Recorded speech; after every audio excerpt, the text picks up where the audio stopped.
Hello aspirants, welcome back to our YouTube channel. ఈరోజు మనం APSC group 2లో important topic అయిన ఇక్ష్వాకస్ గురించి చెప్పుకోబోతున్నాం. ఓకేనా? బోత్ ఇంగ్లీష్ అండ్ తెలుగు రెండు లాంగ్వేజ్లో చెప్తాను క్లారిటీగా.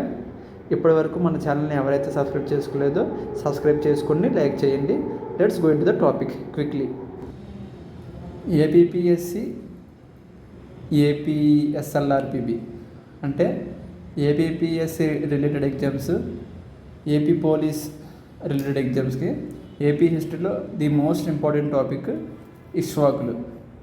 అంటే శాతవాహనం నుంచి నేను చెప్పొచ్చు, కాకపోతే మీకు for easy way to understand అనమాట. ఈజీగా మీకు అర్థం చేసుకోవడానికి చిన్న చిన్న టాపిక్స్ ఫస్ట్ అన్నీ అలా స్లో కవర్ చేసి వెళ్తాం. ఈ చిన్న టాపికే కాకపోతే most important topic in APSC group 2. Nearly 3 bits అడిగితే రావడం జరిగింది ప్రీవియస్ ఇయర్ అనుకుంటా. సో ఇక్ష్వాకులు శాతవాహనుల సామంతులు. ఇక్ష్వాకుల రాజ్యస్థాపకుడు వాసిష్ఠపుత్ర శ్రీశాంతపురుడు. ఇతను శాతవాహనుల చివరి రాజు అయిన 3వ పులమావిని ఓడించి ఇక్ష్వాకుల రాజ్యాన్ని స్థాపించాడు. ఓకేనా? క్రోనాలజీ ఆఫ్ ఇక్ష్వాకస్ అంటే ఎవరి తర్వాత ఎవరు వచ్చారనేది నేను క్లారిటీగా రాసాను చూడండి. వాసిష్ఠపుత్ర శ్రీశాంతముడు రాజ్యస్థాపకుడు. వాని తర్వాత వచ్చిన వాడు వీరపురుషదత్తుడు, ఇతని కొడుకు అనమాట. ఇక్ష్వాకుల్లో గొప్పవాడు. వీరపురుషుడు తర్వాత వచ్చినవాడు అతని కొడుకు యెహువాల శాంతమునుడు. ఎక్కువ సంవత్సరాలు పరిపాలించినవాడు ఇక్ష్వాకుల రాజ్యాన్ని. ఓకేనా? నియర్లీ 24 ఇయర్స్ అనుకుంటూ పరిపాలించాడు. So okay, next the last king of Ikshvakus is రుద్రపురుషదత్తుడు. చివరివాడు ఇక్ష్వాకుల్లో చివరివాడు రుద్రపురుషదత్తుడు. ఈ 4 మీద కూడాను బిట్లు అడిగే అవకాశం ఉంది. ఎక్కువ సంవత్సరాలు పరిపాలించింది ఎవడు?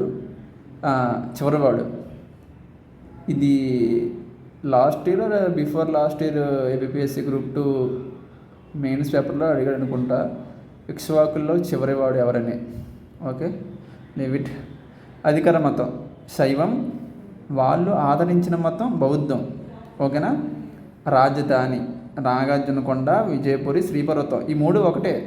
నాగార్జునకొండకి మరో పేరు విజయపురి, శ్రీపర్వతం. ఇది ఏపీ పోలీస్ రిలేటెడ్ ఎగ్జామ్స్లో ఒకసారి అడిగాడు అనమాట, ఇక్ష్వాకుల రాజధాని ఏదని. ఓకేనా? ఓకే, ఇక్ష్వాకుల రాజచిహ్నం సింహం. రాజభాష ప్రాకృతం. శాతవాహనులు కూడా ప్రాకృతమే. ఓకేనా? శిల్పాలు మాదాంత శిల్పం, జగ్గైపేట. శాసనాలు నాగార్జునకొండ, అమరావతి, రెంటాల, కేశనాపల్లి. ఇక్ష్వాకుల రిలేటెడ్ శాసనాలు ఇవి. ఇక్ష్వాకులు 100 సంవత్సరాలు పరిపాలించారు. So next coming in to the next topic ఏంటంటే ఇక్ష్వాకుల మీద కొన్ని ఇంపార్టెంట్ క్వశ్చన్స్ లాగా చేశాను చూడండి. పురాణాలు ఇక్ష్వాకులను ఏమని పేర్కొన్నాయి? శ్రీపర్వతీయులు, ఆంధ్రభృత్యులు. యాజ్ పర్ మత్స్యపురాణం అంటే మత్స్యపురాణంలో ఇక్ష్వాకులను శ్రీపర్వతీయులుగా, ఆంధ్రభృత్యులుగా పేర్కొన్నారనమాట. ఇది కూడా రీసెంట్ ఏపీఎస్సి గ్రూప్ 2లో అడిగిన క్వశ్చనే. వీరు పరిపాలించిన ప్రాంతం ఏది? కృష్ణా గోదావరి మధ్య ప్రాంతం. ఆ ప్రాంతాల్లో ఉండే ఏంటవి జిల్లాలు? గుంటూరు, ప్రకాశం, కడప, కర్నూలు. శ్రీపర్వతం అంటే శ్రీపర్వతం, విజయపురి, నాగార్జునకొండ. కానీ శ్రీపర్వతానికి ప్రాచీన నామం ఏంటి? గుడిమల్లూరు. ఇది ఇంపార్టెంట్ బిట్టే. పురాణాల ప్రకారం ఇక్ష్వాకులు ఎంతమంది? మత్స్యపురాణం ప్రకారం ఇక్ష్వాకులు 7. శాసనాల ప్రకారం ఇక్ష్వాకులు 4. ఏ శాసనాలు అవి? జగ్గైపేట శాసనము, నాగార్జునకొండ శాసనం. ఓకేనా?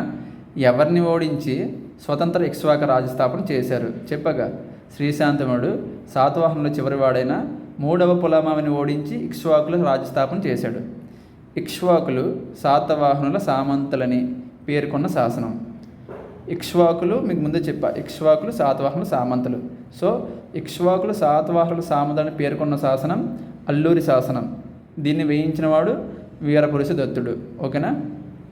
ఓకే, ధర్మామృతం జైన కావ్యం, కన్నడ గ్రంథం. దీన్ని రాసింది న్యాయసేనుడు. గుర్తుపెట్టుకోండి. అంటే బుక్ లిస్ట్ ఇస్తారు కదా, మ్యాచ్ ద ఫాలోయింగ్ బుక్లు ఇచ్చి దీన్ని మ్యాచ్ చేయమంటారు. ధర్మామృతం, న్యాయసేనుడు సంథింగ్ అలా బుక్లు ఇచ్చి ఇస్తుంటారు అనమాట. ఓకే, ఈ గ్రంథంలో ఏముంది? ఈ గ్రంథం ప్రకారం ఇక్ష్వాకు రాజు యశోధరుడు వేంగి దేశంలో ప్రతిపాలపురం నిర్మించాడు. అంటే ఇక్ష్వాకు రాజు యశోధరుడు బట్టిప్రోలు, దీనిని ప్రతిపాలపురం బట్టిప్రోలు రెండు ఒకటే, బట్టిప్రోలు గ్రామాన్ని నిర్మించాడు అనమాట. ఓకేనా. కాల్ద్వేల్ ఇతను ఒక వాదం ఆంధ్రవాదం. ఇతను ఇక్ష్వాకులు ఆంధ్రులని చెప్పాడనమాట. కృష్ణానది ముఖద్వారంలో ఇక్షు అనగా చెరుకు అనమాట.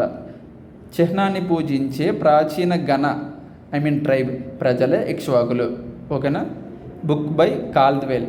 ఇతను రాసిన బుక్ ఏంటంటే comparative grammar to Dravidian languages. ఇతను రాసిన బుక్ అనమాట అది. ఓకే. ఇక్ష్వాకులు ఆంధ్రులు అని చెప్పారు కదా, మరి ఆంధ్రులు అనడానికి ఆధారాలు ఏంటి? అడవి సిరి, కండ, చిలికే, బాపి, అంక వంటి పదాలు దక్షిణాది అనార్య విధానంను తెలియజేస్తుంది. అంటే దక్షిణ అనార్యంలోని అడవి సిరి, కండ, చిలికే, బాపి, అంక ఈ పదాలంట ఉండేవంట. ఓకేనా. అడవి సిరి అనేది మన ఇక్ష్వాకు రాజుల్లో కూతురు పేర్లు అనుకుంటా. ఓకేనా. ఓకే. మేనత్త కుమార్తెను పెళ్లి చేసుకునే అలవాటు కూడాను వీళ్ళ కాలం నుంచే ప్రారంభమైంది. వీరపురుష దత్తునికి 5 భార్యలు. 5 భార్యల్లోని 4 మేనత్త కూతుర్లు. మేనత్త శాంతశ్రీ, పట్టమహిషి శాంతశ్రీ వీళ్ళిద్దరు. మేనత్త శాంతశ్రీ కూతుర్లు పట్టమహిషి, శాంతిశ్రీ వీళ్ళ భార్యలు అనమాట.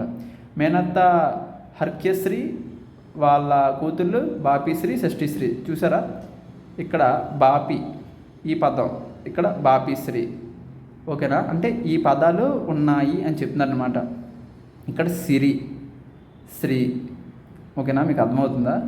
ఈ పదాలు ఉండడం వల్ల ఇది ఆంధ్రాలో ఉన్నారు అని చెప్పడం జరిగింది. ఉజ్జయిని రాకుమార్తె 5వ భార్య మాత్రం ఉజ్జయినికి చెందిన రాకుమార్తె రుద్ర భట్టారిక. ఓకేనా. అంటే ఉజ్జయినులతో వైవాహిక సంబంధాలు ఉన్నాయనడానికి ఇది ఒక నిదర్శనం. నాగార్జునకొండలో తవ్వకాలు జరిపిన వారు, సూపర్ ఇంపార్టెంట్ బిట్స్ అనమాట ఈ 3. నాగార్జునకొండలో తవ్వకాలు జరిపిన వారు ఇక్ష్వాకుల కాలంలో ఎవరు? ఆర్ సుబ్రహ్మణ్యం. మొదటిసారిగా విజయపురిని వెలుగులోకి తెచ్చిన వారు సూరపనేని వెంకటరామయ్య. గుర్తుపెట్టుకోండి ఇవన్నీ, బుల్లెట్ పాయింట్స్ అనమాట ఇవన్నీ. ప్రపంచ దృష్టికి విజయపురిని ప్రపంచ దృష్టికి తెచ్చిన వాడు శ్రీరంగస్వామి సరస్వతి. ఓకేనా guys. So okay. Ikshvakus belongs to Chenchu tribe but they practised Kshatriya dharma. వాళ్ళు చెంచులు ట్రైబ్కి చెందిన వారైనా సరే వాళ్ళు ప్రాక్టీస్ చేసింది క్షత్రియ ధర్మం అనమాట.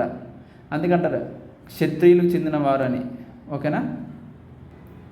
Next coming in to the other topic, రాజకీయ చరిత్ర. ఇక్ష్వాకుల రాజకీయ చరిత్ర. శ్రీశాంతమూలుడు అంటే ఎవరెవరి పరిపాలన కాలంలో ఎలా ఉంది రాజకీయం చూద్దాం ఒకసారి. శ్రీశాంతమూలుడు, ఇతని భార్య పేరు మార్టశ్రీ.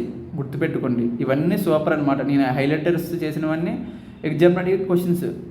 ఆ మార్టశ్రీ బిరుదులు మహాతలవర్ణి, మహాసేనపత్ని, మహాదానపత్ని. ఓకేనా. శ్రీశాంతముడు తన రాజ్యాన్ని 2 వంశాలతో పటిష్టం చేసిండనమాట. ఓకేనా. ఆ 2 రాజ్యాలు ఏవి అంటే 2 రాజవంశాలు ఏమంటే పూగియ, ధనిక. వీళ్ళు ఈ 2 వంశాన్ని ఎలా తీసుకున్నాడంటే ఎలా వచ్చారంటే వీళ్ళకి చెప్తాను చూడండి. శ్రీశాంతముడు తన భార్య మాటరి దేవి. ఓకేనా. మాటశ్రీ, మాటరి దేవి 2 ఒకటే. వాళ్ళ సిస్టర్ శ్రీశాంతముడు ఒక చెల్లి అక్క. ఓకేనా. శాంతశ్రీ ఎవరిని పెళ్లి చేసుకుంది?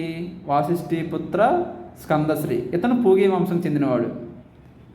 శ్రీశాంతమునుడు మాటరీదేవికి పుట్టింది అడవి శాంతి. మీకు చూసారు కదా ఇందాక మీకు చెప్పాను, బిఫోర్ పేజ్లో మీకు కొన్ని పేర్లు చెప్పా చూడండి.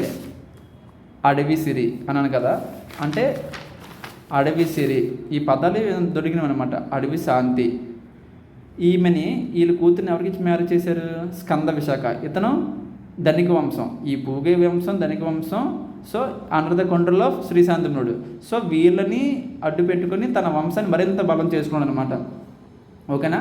అతని బిరుదులు శతసహస్ర హాలక, అప్రతిహాత శాసనుడు, మహాదానపతి, గోసతి సహస్ర, గో అనగా ఆవు.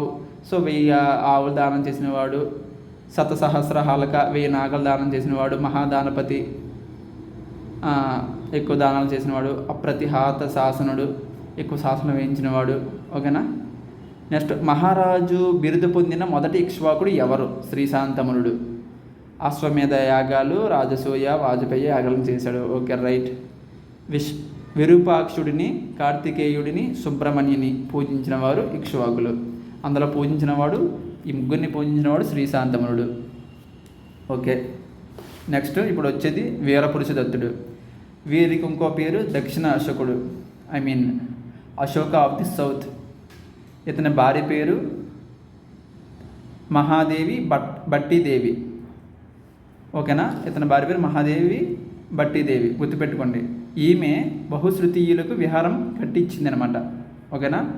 మళ్ళీ ఇది వస్తుందండి, ఈ క్వశ్చన్ మళ్ళీ వస్తుంది. ఓకేనా. మహాయాన బౌద్ధ మతానికి స్వర్ణయుగంగా ఎవరి కాలాన్ని పిలుస్తారు? ఇది కూడా రీసెంట్గా అడిగిన క్వశ్చనే. బౌద్ధ మతాన్ని స్వర్ణయుగంగా పిలిచింది ఎవరి కాలంలో అంటే వీరపురుష దత్తం కాలంలోని మహాయాన బౌద్ధానికి స్వర్ణయుగంగా పిలుస్తారనమాట. ఇక్ష్వాకులలో బౌద్ధ మతాన్ని స్వీకరించిన ఏకైక రాజు ఎవరు? వీరపురుష దత్తుడు. ఇతను ఎగనెస్ట్ బుద్ధిజం అనమాట.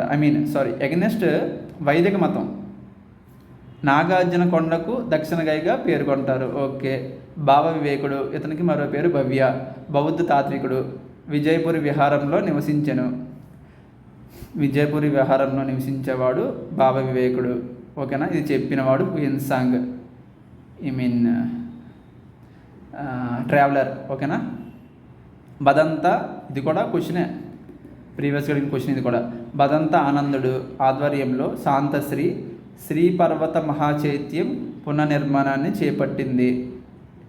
శాంతశ్రీ బదంతానందుడి ఆధ్వర్యంలో శ్రీపర్వత మహాచైత్యం పునర్నిర్మాణం చేపట్టింది. ఎందుకంటే తన మేనలుడు వీరపురుష దత్తుడు. ఎందుకంటే వీరపురుష దత్తుడు శ్రీశాంతముడు కొడుకు. ఈ శాంతశ్రీ అనేది శ్రీశాంతముడి యొక్క చెల్లు, అక్క. ఓకేనా. తన మేనలుడు బాగోవాలని ఈ కార్యం చేసిందనమాట. ఆ పునర్నిర్మాణం చేసింది శ్రీపర్వత మహాచైత్యం అనేది. ఓకే. నెక్స్ట్, తన మొత్తం ఆస్తిని బౌద్ధులకి దానం చేసింది ఎవరు? ఇక్ష్వాకుల్లో టైంలోని తన మొత్తం ఆస్తిని బౌద్ధులకి దానం చేసింది ఎవరు? ఉపాసిక బోధశ్రీ. ఇది కూడా ఒక క్వశ్చన్ అనమాట, ప్రీవియస్ ఇయర్గా అడిగింది. ఈమె రేవంతుని కుమార్తె, బాండాగారికుడు బోధి శర్మ యొక్క మేనకోడలు. ఓకేనా. పురుషదత్త కుమార్తె ఎవరు? పురుషదత్తుని యొక్క కుమార్తె కొడవలి సిరి. ఓకేనా. కొడవలి సిరి. ఈమె మహిషాసుకులకు బౌద్ధ విహారం నిర్మించింది. ఓకేనా. ఈమె ఎవరిని పెళ్లి చేసుకుంది? శివస్కంద శాతకర్ణి, చుటనాగ వంశం అనమాట. ఓకేనా. ఇది ఇంపార్టెంట్. కొడవలి సిరి మహిషాసులకు బౌద్ధ విహారం నిర్మించింది. వీరపురుష దత్తుడు సర్పగర్భంలో శిలాశాసనం కాళ్ళతో తన్నడం ఏ శిల్పం చూపిస్తుందంటే నాగార్జున కొండలో ఉన్న శిల్పం. ఓకేనా. నాగార్జున శిల్పం చెప్తుంది. ఇది నార్మల్ అండి, ఇది నార్మల్ గుర్తుపెట్టుకోండి. మహావంశం మహారంగం అనేది ఒక బౌద్ధ గ్రంథం. ఓకేనా. Okay, right. ఈయన పాలనలో వజ్రాయనం ఆవిర్భవించింది. అంటే వీరపురుష దత్తుని కాలంలోనే వజ్రాయనం అనేది ఆవిర్భవించింది. వజ్రాయనం స్థాపకుడు సిద్ధి నాగార్జునుడు. సూపర్ ఇంపార్టెంట్ ఇవన్నీ. ఓకేనా. శ్రీపర్వతంలో పుష్పభద్రుడు అనే పేరుతో శివాలయం ప్రారంభించి తొలి హిందూ దేవాలయ నిర్మాణం చేపట్టినవాడు ఎవరు? వీరపురుష దత్తుడు. ఇది మనం చెప్తుంది ఏ శాసనం? నాగార్జున కొండ శిలాశాసనం. విజయనామ సంవత్సరం అనే పేరు కూడా నాగార్జున శిల్పంలో కనిపిస్తుంది. ఓకేనా. ఓకే, అయిపోయింది. వీరపురుష దత్తుని కాలం అయిపోయింది. తర్వాత యెహోవాల శాంతమూలుడు వచ్చాడనమాట ఇంకా రాజ్యంలోకి. అది భార్య మహాదేవి. వీళ్ళందరూ భార్యల పేరు గుర్తుపెట్టుకోండి. రుద్రపురుషుడికి భార్య ఉండదు. ఈ స్టార్టింగ్ 3 కింగ్స్కి మాత్రమే ఉంటారు భార్యలు. వాళ్ళ పేరును గుర్తుపెట్టుకోండి. దక్షిణ భారతదేశంలో హిందూ దేవాలయం నిర్మించిన మొట్టమొదటి రాజు ఎవరు? Who is the first king to build temple in the south India? యెహోవాల శాంతమూలుడు. ఓకేనా. ఇది సూపర్ ఇంపార్టెంట్ క్వశ్చన్ ఇది కూడా. He was ruled 24 years. This was the longest rule in the Ikshvakus period. తన 11వ పాలన సంవత్సరంలో నాగార్జున కొండ శాసనం వేశాడు. నాగార్జునకొండ శాసనం వేసింది ఇహవాల శాంతమూరుడు 11వ సంవత్సరంలో వేశాడు. ఇది తొలి సంస్కృత శాసనం. ఈ క్వశ్చన్ అయినా అడగచ్చు. తొలి సంస్కృత శాసనం ఏది? నాగార్జునకొండ శాసనం 11వ సంవత్సరంలో వేసింది. ఇహవాల శాంతమూరుడు పాలకులు వేసిన 11వ సంవత్సరంలో వేసిన నాగార్జునకొండ శాసనం. ఓకేనా? ఇది ఎక్కడ? స్వర్ణ దేవాలయంలో వేశారంట. ఇది తొలి సంస్కృత శాసనం. ఈ శాసనాల యొక్క అక్షరాలు ఎలా ఉన్నాయంటే అక్షరాలు గుండ్రంగా అందంగా ఉంటాయంట. ఓకేనా? ఈ శాసనంలో ఒక గ్రామం పేరు కూడా కనిపిస్తుంది. అదే మడడ కడపర గ్రామం అంట. దీని గురించి ప్రస్తావించారంట, గుర్తుపెట్టుకున్న గ్రామం పేరు. అష్టభుజస్వామి దేవాలయం. దీన్ని కట్టించినవాడు సకసేనుడు అబీరరాజు. ఇతడు భాగవత మతానికి ప్రీతిపాదుడు అనమాట. ఓకేనా? అష్టభుజస్వామి దేవాలయం ఇది దక్షిణ భారతంలోనే తొలి విష్ణు దేవాలయం. One of the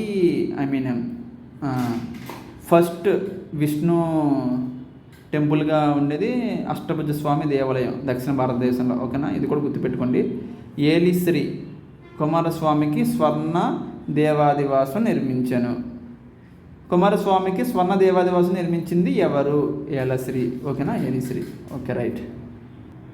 next coming into the last ruler of the Ikshvakus, రుద్రపురుషదత్తుడు, చివరి రాజు అనమాట.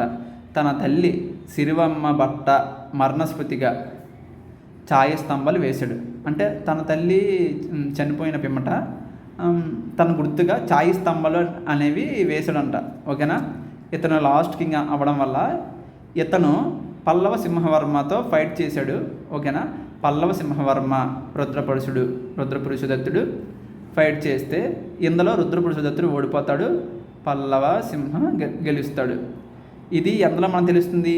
యాజ్ పర్ మంచికల్లు ఇన్స్క్రిప్షన్, అంటే మంచికల్లు శాసనం ప్రకారం దీన్ని వేయించినవాడు పల్లవ సింహవర్మ. ఓకేనా? ఇది కూడా క్వశ్చనే. గ్రూప్ 2 ఎలాగ అడిగాడంటే మంచికల్లు మైదవలు అనుకుంటా మంచికల్లు మైదవలు ఇన్స్క్రిప్షన్సా లేకపోతే మంచికల్లు ఇన్స్క్రిప్షన్స్ ఏ కింగ్డమ్కి చెందినవని అడిగాడు ప్రీవియస్గా. చూసారా? పల్లవ సింహవర్మ అంటే ఇక్కడ మాకు తెలిస్తే పల్లవ సింహవర్మ రుద్రపురుషదత్తుని ఓడించినట్టు మంచికల్లు ఇన్స్క్రిప్షన్ తెలుస్తుందని తెలిస్తే మంచికల్లు ఇన్స్క్రిప్షన్ పల్లవాళ్ళకి సంబంధించిందని తెలుస్తుంది అనమాట. సో అంత లాజిక్గా ఉంటుంది అనమాట గ్రూప్ 2 క్వశ్చన్స్. ఓకే, నెక్స్ట్ సాంస్కృతిక వికాసం. ఉద్యోతనుడు ఇతను రైటర్ కువలయమాల గ్రంథాన్ని రచించాడు. ఈ గ్రంథం ఏం చెప్తుందంటే it says about the Buddhist came to Nagarjunakonda for studies. అంటే చాలామంది నాగార్జునకొండకు వచ్చేవారంట, యాత్రికులు వచ్చి బుద్ధిజాన్ని ఆదరించడం, దాన్ని తీసుకోవడం జరిగిందనమాట. పాలీ గ్రంథాలు సింహళం నుంచి తెచ్చింది ఎవరు? బుద్ధఘోషుడు. ఓకేనా? పాలీ గ్రంథం ఇది కూడా ఇంపార్టెంటే. ఆర్థిక వ్యవస్థలు. నేగమాలు అనగా వర్తక బృందాలు. పూసిన శ్రేణి అనగా మిఠాయిలు తయారు చేసేవారు. పర్ణిక శ్రేణి అనగా తమలపాకులు చేసేవారు అనమాట.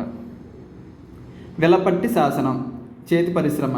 వెలపట్టి శాసనంలో చేతి పరిశ్రమ వాళ్ళ గురించి చెప్తుంది. చేతి పరిశ్రమ నాయకుడు ఉల్లిక. విషపట్టి శాసనం ఇది వృత్తి పని గురించి చెప్పబోతుంది అనమాట. ఓకేనా? ఓకే, ఇంకా లాస్ట్కి వచ్చాము. మత పరిస్థితులు. ఇక్ష్వాకుల టైంలో మత పరిస్థితి ఎలా ఉండేవి చూద్దాం. బుద్ధుని దంతం అవశేషాల మీద నాగార్జునకొండలో ఒక గొప్ప స్తూపం నిర్మించింది ఎవరు? వీరపురుషదత్తుడు. చెప్పాను కదా, ఇతను ఒక్కడే ఎగనెస్ట్ వైదిక మతం అనమాట. వైదిక మతానికి ఎగనెస్ట్గా ఉండేది ఎవరంటే వీరపురుషదత్తుడు. ఎందుకంటే ఇతను ఎక్కువ లైక్ చేసి బుద్ధిజం. సో చూడండి ఇక్కడ నెక్స్ట్, వైదిక మతాన్ని పరిత్యజించి బౌద్ధ మతం స్వీకరించింది ఎవరు? వీరపురుషదత్తుడు. చెప్పాను కదా పైన, అదనమాట ఇక్కడ. వీరపురుషుడు తప్ప మిగతా రాజులందరూ వైదిక మతాభిమానులు. ఓకే. కుమారనంది విహారం నిర్మించింది ఎవరు? ఇహవాల శాంతమనుడు. మహిశ్వాసక విహారం నిర్మించింది ఎవడు? కొడవలి సిరి. ఇవన్నీ డైరెక్ట్ క్వశ్చన్స్ అనమాట. బహుశ్రుతీయ చెప్పాను కదా మీకు గుర్తుంచుకోమని. బట్టి మహాదేవి. ఓకేనా? నోదకేశ్వరి దేవాలయం రాతవశ్య నిర్మించింది. శిల్పకళ. ఆకుపచ్చ పాలరాతిని వాడారంట. అప్పుడులోని వాళ్ళు శిల్పకళ కోసం ఆకుపచ్చ పాలరాతిని వాడేవారు. శాసనాలు పై సంవత్సరాలు వేయించడం వీరి దగ్గర నుంచి ప్రారంభమైంది. అంటే శాసనాలు ఈ సంవత్సరం చెందిన శాసనం అని వీళ్ళ టైం నుంచే ప్రారంభమైంది. వీరగల్ సంప్రదాయం కలదు. వీరగల్ అంటే చనిపోయిన వాళ్ళకి అంటే మనం ఎవరైతే యుద్ధ భూముల్లో చనిపోయిన తర్వాత వాళ్ళ విగ్రహం కట్టించడం మీకు తెలిసిందే కదా. ఆ కేజీఎఫ్లో అంటారు కదా, అక్కడ కట్టించింది గరుడాదే కానీ వేరే విగ్రహం అనేసి అంటారు కదా, అలా అనమాట. విగ్రహం పైన అక్కడ వాడు కట్టించింది గరుడాదే, కాకపోతే అక్కడ ఉంది సూర్యభద్రునిది ఏదో సంథింగ్ ఉంటుంది. ఓకేలేండి, అవన్నీ డిస్ట్రాక్షన్స్ ఎందుకు కానీ. ఓకే, విగ్రహం పైన శిల్పుల పేర్లు రాయడం, విగ్రహాల పైన శిల్పులు రాయడం, శిల్పుల పేర్లు రాయడం కూడా ఇక్కడ నుంచి స్టార్ట్ అయింది. ఈ పాయింట్ నెగ్లెక్ట్ చేసింది. నరసింహస్వామి అవతారం పలక అది ఎక్కడ దొరికిందంటే నెమ్మలిపురి గుంటూరులో దొరికిందంట. అది దొరికింది నరసింహస్వామి అవతారం పలక ఏం చేశారంటే అది హైదరాబాద్లో గన్ ఫౌండరీ మ్యూజియంలో ఉందంట. ఓకేనా.